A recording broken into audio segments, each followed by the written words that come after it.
The views, thoughts, and opinions expressed in the podcast belong solely to the hosts and not the host's past, present, or future employers.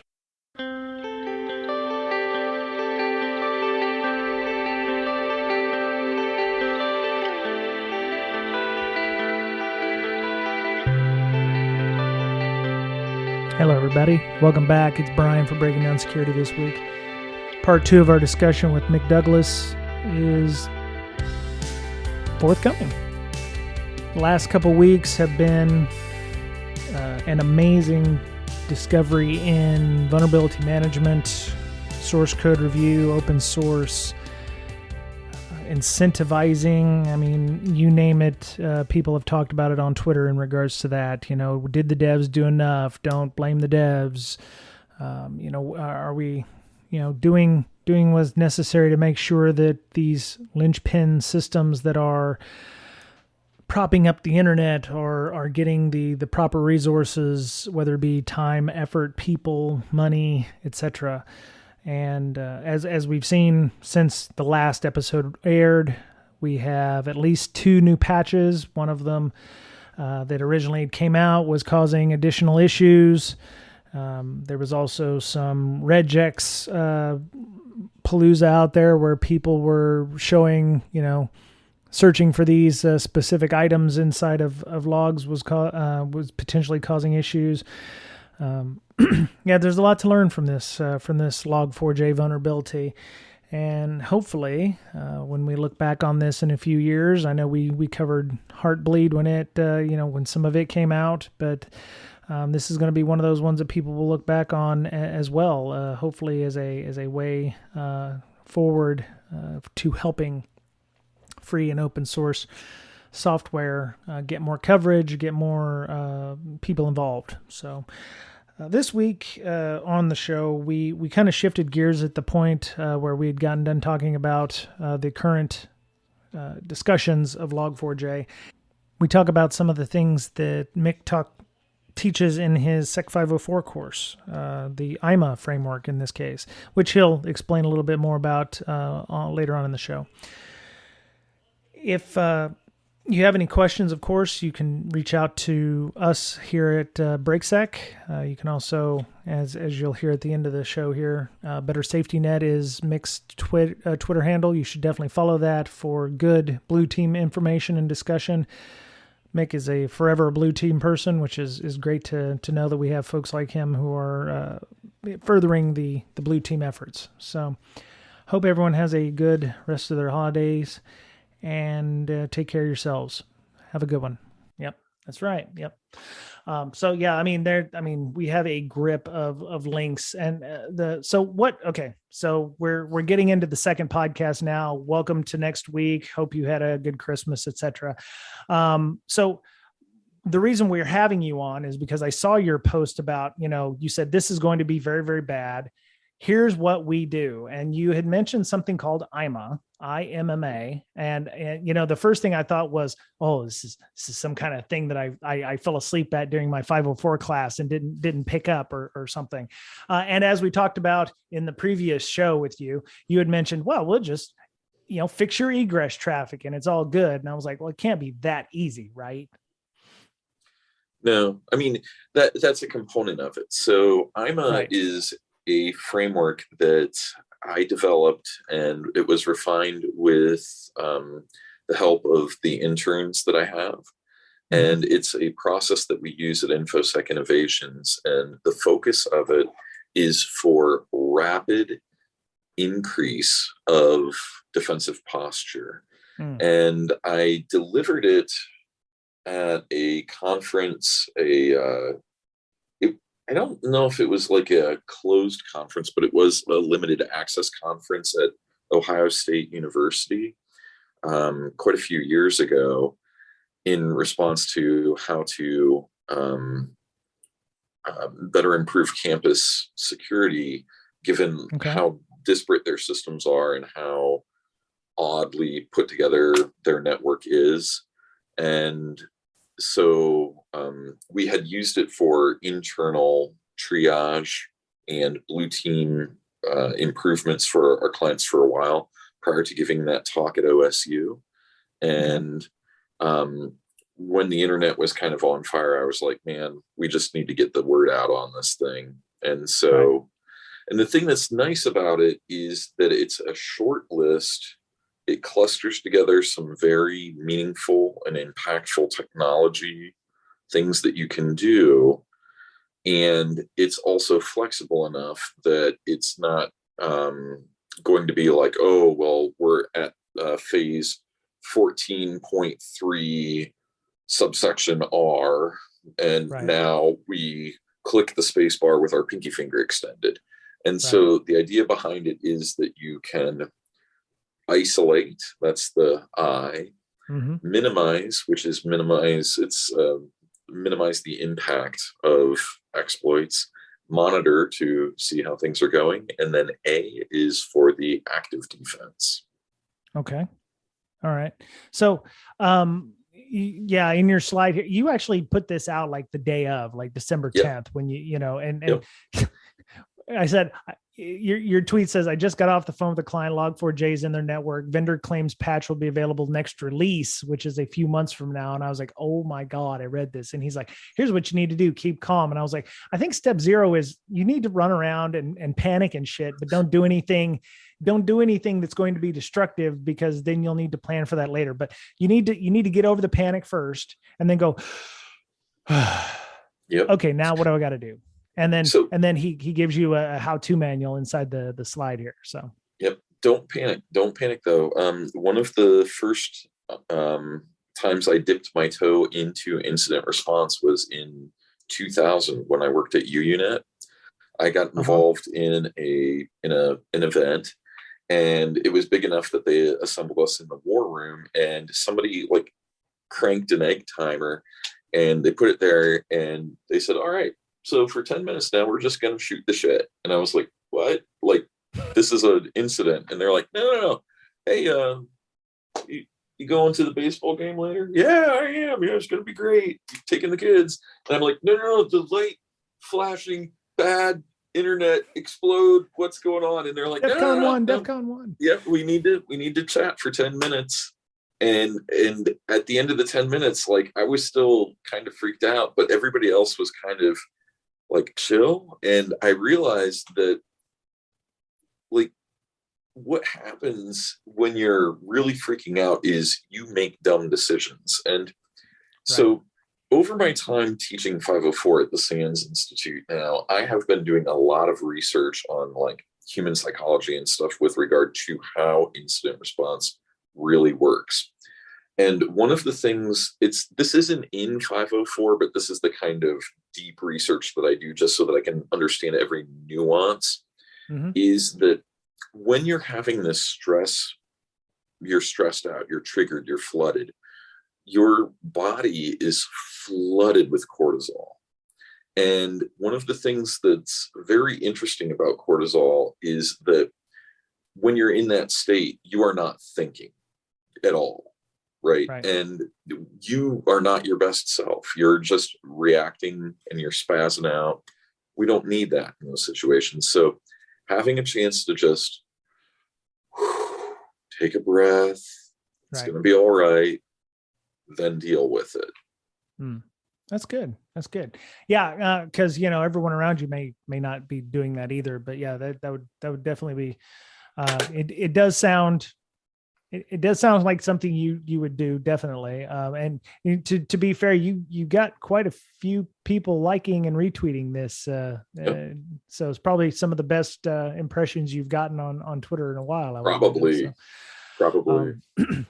Yeah. Okay. So I'm this is not just something you can do for this Log4j, but pretty much any incident response. Correct. And so when you say, okay, so you've mentioned egress filtering quite a bit, and you said that this would be neutralized if people properly managed both their egress filtering. And I'm assuming, good firewall practices is, we only worry about the stuff that's coming in, not necessarily the stuff that's going out. And that gets a lot of people, because would that solve a lot of problems, just managing our egress filtering? Well, It would, so, okay, a couple things And to I mean, unpack going here. beyond Log4j. I mean, like, Right. No, no, no, no. I get what you're ransomware saying. or, whatever. Yeah. So ideally, we're, firewalls work both ways. Okay. And that's a Right. thing that we've seemed to have forgotten. And I think that if we did a better job of filtering both inbound and outbound, what would happen is we would be forcing the attackers to do something radically different, like very, very different. I don't know what that is, but right now, the attacker playbook is deploy implant. Now, depending on what implant they're doing, they may have to do some sort of staged attack where it makes a callback and they get additional components. Mm-hmm. They get those components, then the malware does its thing. And like in the case of ransomware, it will oftentimes shoot out like, hey, here's the key so that you can Right. give the key for the ransom. And so there's multiple back and forths that can happen. And one of the things that occurred to me a couple months ago, I was in our lab and I was playing around with a different malware sample set. And I realized that most malware is actually brittle. If you push it or touch it in the right spot at the right time, it completely falls apart. Hmm. And so, we talk about like how attackers have this advantage. They need to only get right once, and that's true. But as a defender, once the attacker lands, we as defenders, from an interdiction standpoint, there's tons of interdictions we can and should be able to do. And if we do those at the right time, at the right spot, the entire attack chain collapses in on itself. I was about to say you've just reinvented the kill chain or whatever. So if Well, you break one link in the TM, kill chain, then don't, if you say kill chain, make sure you say TM. TM. Please, Lockheed Martin, attack kill lawyers, don't attack and kill me. Oh, wait. Yeah. What about both of us? Well, you just say both of us, not just me. Come on. Well, no, we both say that prayer to the attack lawyers, and Oh. you should be safe. Oh, lords of lawyers of the Lockheeds, please do not. Yeah. Yep. I mean, I don't really consider that to be a new topic, but yeah, I mean, if you can figure out a way to disrupt, OODA loop or whatever the hell you want to call it. I mean, we're going back to OODA loops again. It's like, if you can disrupt the process somehow, it doesn't matter what the process is, but if you can find some way to cut that, or to make it react in a way that the system or the process is not expecting, then you being the defenders have won. And in this case, correct. The egress would be the thing, because if you're monitoring, are we looking for stateful connections in this case, where it's like something's coming in and going out, or are we just looking for something? Doesn't matter. So if specifically for Log4j, is that what you're looking for? Yeah, I would assume that if anything's running on a host, then it would be considered trusted, right? So why would the firewall say, oh, I don't trust this server sending an outbound connection? Well, so let's take a more abstract view. So you have a web server. It's in your DMZ. Right. Now, this is going to sound like a really weird question, but I want to hear what your take is. Okay. The web server, if you were to look at its traffic flows, web server receives traffic and responds. Right. Right? Right. Under what condition does the web server initiate a connection? Okay. So I got all my 504 books here somewhere, but anyway, so my thinking is it only initiates a connection if it has received one from someone else. Right. It's responding. And right, so it's responding. Yeah. In kind. Correct. So so I think that it's just a minor little tweak that you can do. in the main, your DMZ servers, which are the ones under the highest attack, right, in the main, those servers, all you need to do is either block outbound initiated connections or treat an outbound initiated connection as something very, very serious, because they probably aren't doing that. And for most of my clients, and some of which are very, very big, most of the DMZ systems aren't. Now, in the interest of, if somebody's going to start doing this analysis, I want to shortcut some of the stuff for them. There are going to be some notable exceptions to that. Like if you have a file transfer system, like your upload, like your organization is shipping logs or sending like a order request to some sort of system, you would be initiating. Likewise, if you have a mail server on premise and it's in your DMZ, that would be a case of where it's initiating. But from web servers, they're almost always receiving and responding or replying.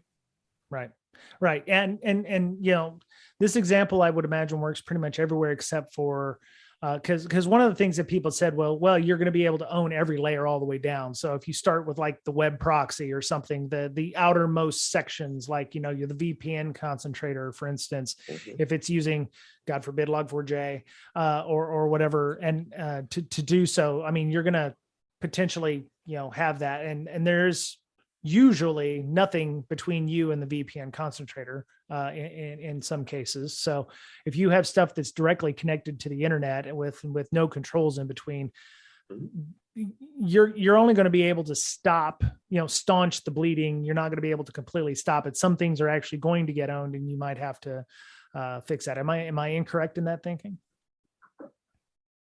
Well,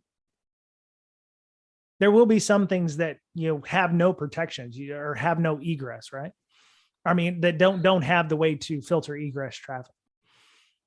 Yeah, so for those things, what you would have to do is limit their exposure. So you would still be in the isolation phase for them. So early in the Log4j issue, one of the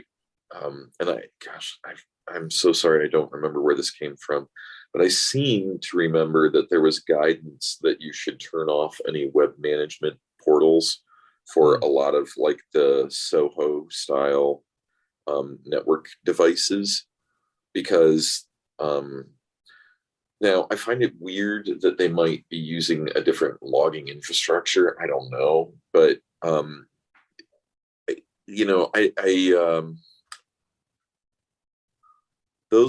those I'd have to do more analysis on. I'm sorry, I just don't have a crisp answer there. No, that's okay. I'm not trying to play gotcha. I'm just thinking from a threat model point of view. Somebody's going to be like, well, I don't have a firewall in front of my VPN, so what the fuck do I do then? That kind of thing. So you put firewalls in front of that, and then you VPN into the firewall in order to reach the VPN. It's VPNs and firewalls all the way down.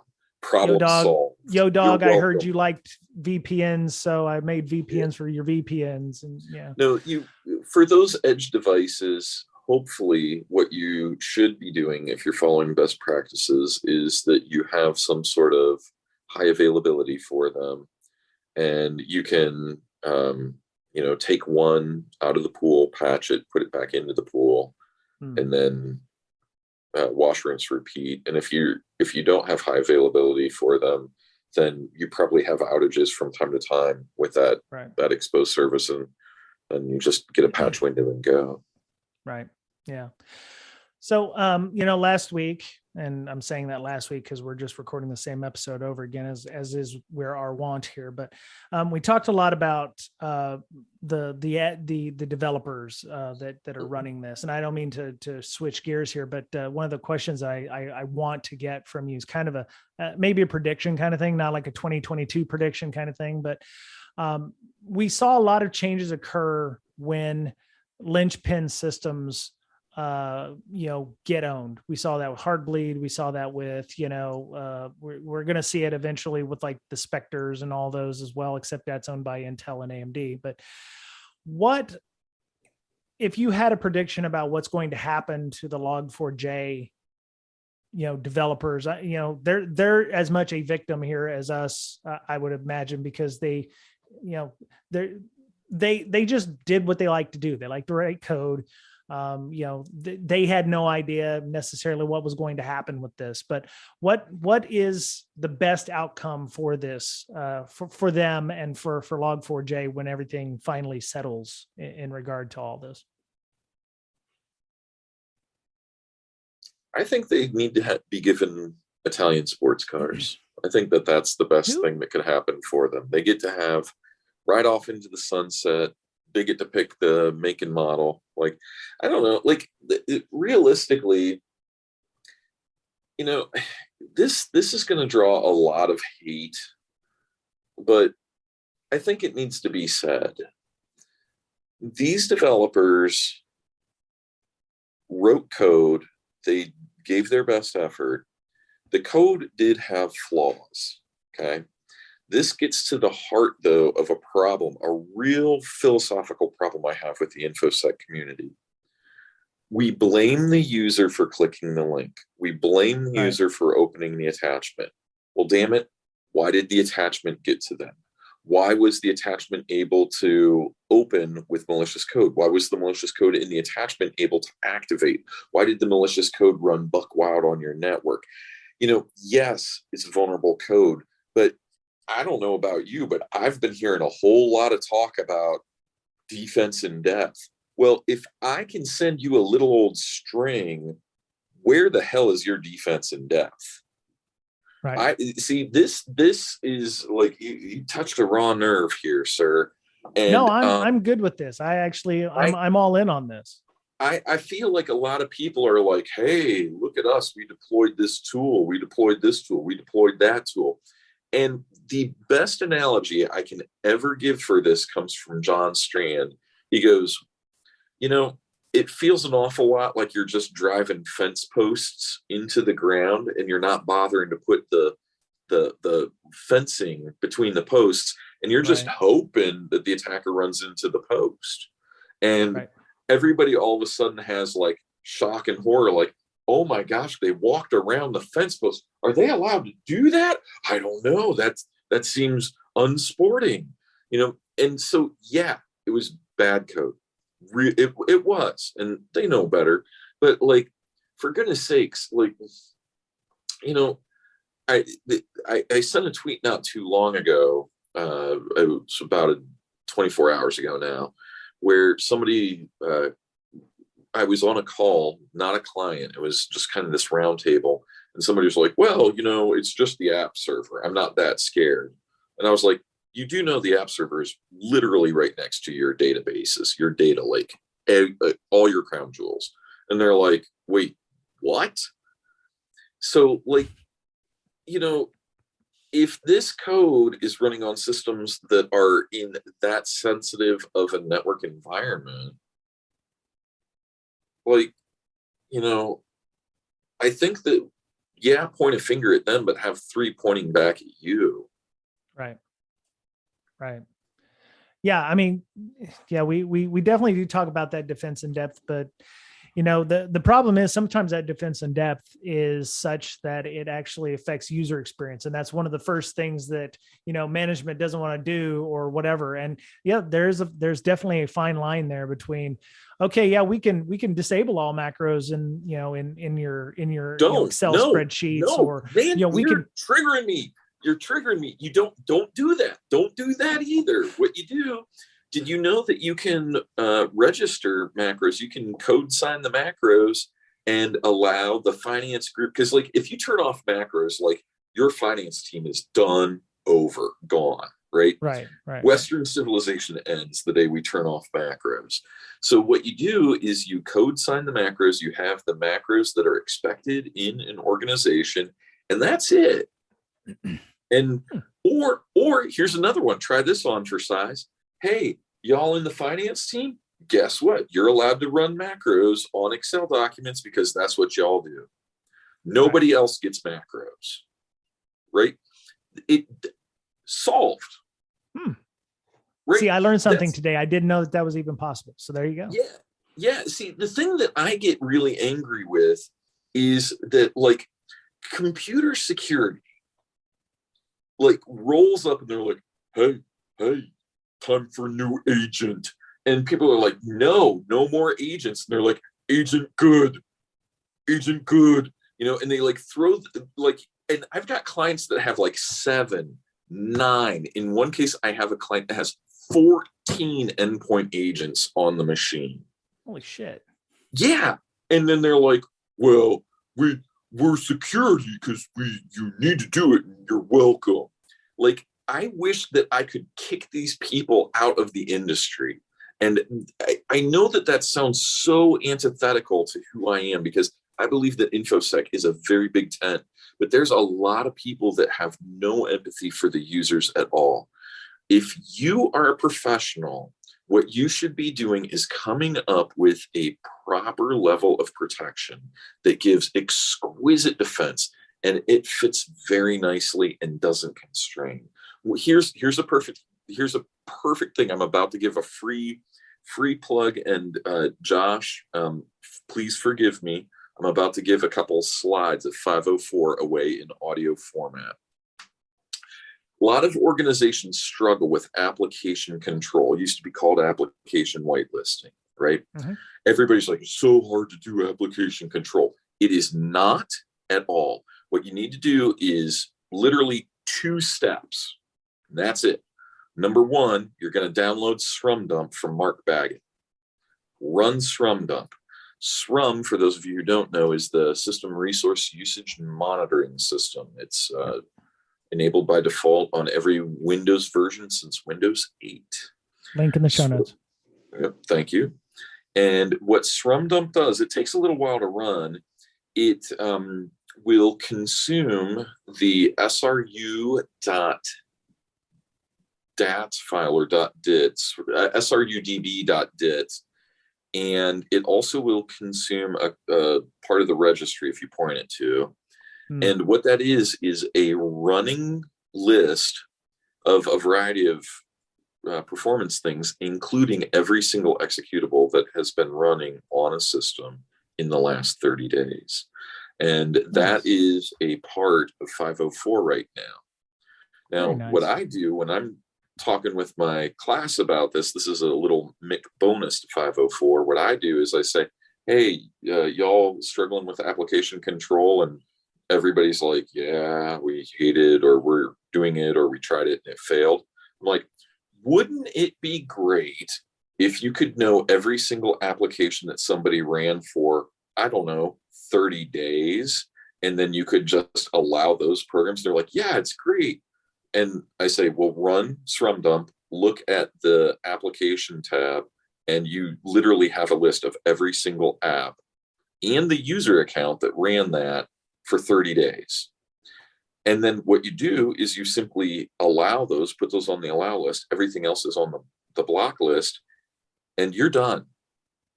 Now, you might have to do a little bit of tuning, a little bit of tweaking, but I've deployed AppLocker. I've even deployed software restriction policies based off of using a different, you can't use SRUM on systems that are that legacy.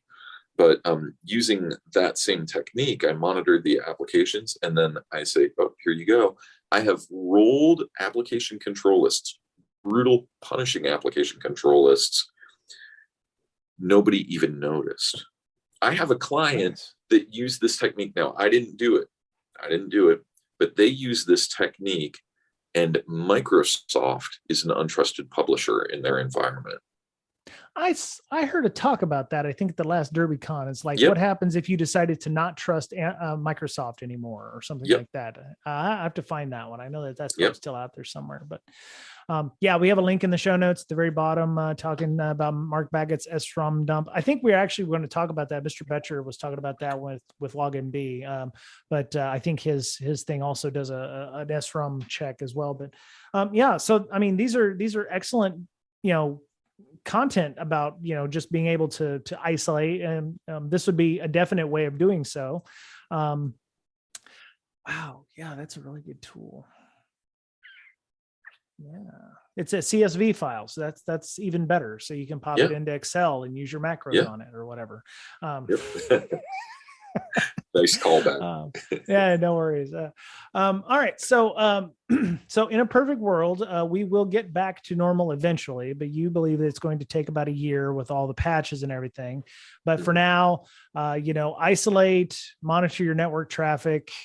Do what you can to monitor. I think that's something where we fail too. We don't have very good visibility into our monitoring and our logs, which I don't want to harken back to LogMD, but if you're trying to figure out how to log systems, that's a good way of doing so, to set up your Windows boxes to set that up.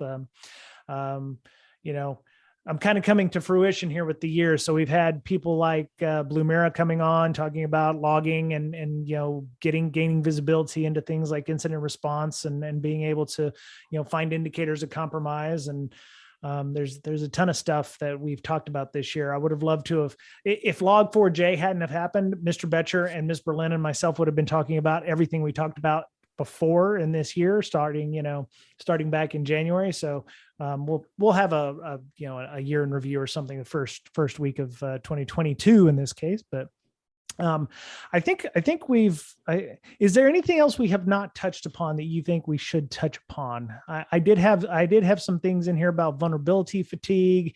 I mean, we've had a fair number of really bad issues this year. I mean, we had Kaseya around, 4th of July. I mentioned SolarWinds, but ironically enough, SolarWinds is almost 2 years old. So, I think it happened in January of 2020, not January 2021. It's so hard. These years just blended through. Yeah. Yep. It's Groundhog Day. Yeah, but I do remember Kaseya dropping on July the 3rd, just before the holiday, having some major issues there where this was a, network monitoring thing. Are there any other technologies in this case that you think of that are linchpins that you see everywhere in, Linux, Windows? I mean, I'm trying to figure out where the next Log4j or the next, thing might come from. I'm thinking like something like get text, which is a dependency for every, Linux, binary out there or something like that. Something there, you always have that one dependency in Linux or whatever that would cause an issue. But I was just trying to think about that the other day of, the next big technology that people should be, looking at, or, technology that's being ran by, two developers that, aren't getting any love. But the one I hadn't really thought of that, but the one mail. that does, no, that's always trash. The one that worries me would be if you could find problems in how file mapping works in Unix and Linux, that would be devastating. Like, imagine if somebody makes a file name that's goofy and it causes a lookup to another file instead. Oh, wow. That would be terrifying. You heard it here first, folks. I'm just kidding. Oh, I hope you never come back. And you folks from the future, I'm so sorry. Somebody listening to this podcast is like, stroking their evil, goatees and, that kind of thing. But anyway, so, patch if you can, mitigate if you can't, set up that egress filtering, because like Mick said, that will save you a lot of, that is a control beyond Log4j that you should definitely look at doing. Application whitelisting is always a good thing, whether or not it's a Log4j or not. But and find ways that you can include the IMA framework in your incident response. Maybe make it part of your incident response. How can we isolate? Don't always assume a patch is going to be forthcoming quickly. Some companies aren't even aware that they're using Log4j, and if they are, that's another problem that you need to look at as well. So, but yeah, I mean, we've had a lot of great call outs here. Whether or not SBOM actually gets to be used to help companies figure out what's under the hood, that'll be great. But it won't be a panacea. They'll always miss something or forget something or assume something. So SBOM won't solve your every problem, but any ways you can use to gain visibility into an organization or your packages or the software you got under the hood or whatever is always a good thing. So. All right, Mick, thank you for joining us for our very last episode of 2021. If people wanted to get a hold of you, other than taking an excellent SANS course that you'll be teaching, are you safe? Are you feeling safe enough? Well, you're in a hotel room in Washington, D.C., yep. So you're feeling safe enough to get out into people space again. So yep. Will you be speaking or teaching SANS courses in the near future somewhere? Yeah. So I don't know when my next in-person is. I've got a bunch of online ones. So we're doing a mix. So some are still in person, some are online. Right. So the best bet is to catch me at Better Safety Net. And when I'm not throwing out strategy stuff, I'll be posting memes and making spicy comments on the OST debate on Twitter at Better Safety Net. Fantastic. All right. So as we are wont to do, Miss Berlin, you can find her at InfoSystir, INFOSYSTIR. She has a lot of excellent work that she's doing with Blue Mira. The company's hiring, so if you're looking to move into a SOC or a threat intelligence space, go check out Blue Mira's website. She also does incident response tabletops. You can check out her Twitter for that at InfoSec Roleplay. They do a Cats and Caverns or Clerics of the Plains type thing. I don't want to get sued by that company here in Seattle that has those funny looking dice, but they do a very InfoSec role play is the Twitter handle. So obviously you're gonna be throwing some dice, some 20-sideds. You get to assume various roles in the organizations and do tabletop exercises in that respect, and a good time is had by all. So you can go check that out. She also does a lot of work with mental health, trying to bring to light mental health issues in our community and elsewhere. She's one of the co-founders of Hackers Health, which does a lot of great work doing workshops at conferences and elsewhere. If you're interested and you've got a conference coming up and need somebody to come and do one of those, you can reach out to them over there and work on that. Mr. Betcher has a great tool, as we mentioned earlier, LogMD. Allows you to help set up your Windows boxes to do proper logging, which can help you gain better visibility against potential threats like Log4j or, finding out what's going on under the hood. So you can go to log-md.com for that. You can follow him on Twitter at Betcherpwned, BOETTCHERPWNED. And our podcast is at Breaksec, BRAKESEC. And you can follow me on Twitter for less spicy. I'm kind of mild or medium in terms of salsas, but my content is fairly spicy too. I may have told people to die in a fire if they're last week on a podcast, but it's in proper context. So you'll have to listen to Lit Moose's and our discussion with stalking so to understand that. But you can follow me on Twitter at Brian Brake, BRYANBRAKE. We have a Slack channel. I know Mick does tend to come into that once in a while. We have some pretty cool SIM and logging channel. We have a threat intelligence channel. We were trying to share as much of the tweets and the information that was coming out. It was pretty much like your own little ISAC. If you're looking for ways of collating all that information off of various places, you could definitely have used our Slack last week and this week to get up to the minute information on that stuff. So if you're interested in doing so, you can send us a DM to Breaksec on Twitter or email us at bds.podcast@gmail.com.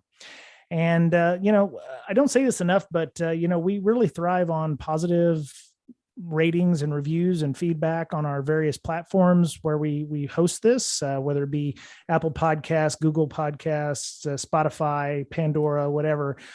Please, if you can leave us a 5-star review, so that way we get better exposure, and excellent content like Mix is brought to the fore, and people can take advantage of that. So we do appreciate that.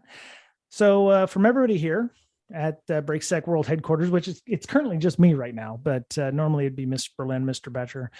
We'd like to thank everybody for listening, and Mick, again, thank you for being our last guest, and one of our best guests of 2021, if I do say so. Thank you. Checks in the mail, and so as we're wanting to say here, be kind, try to get some time off to take care of yourself, because as we say here, you're the only you have. And we'll talk to you again next year.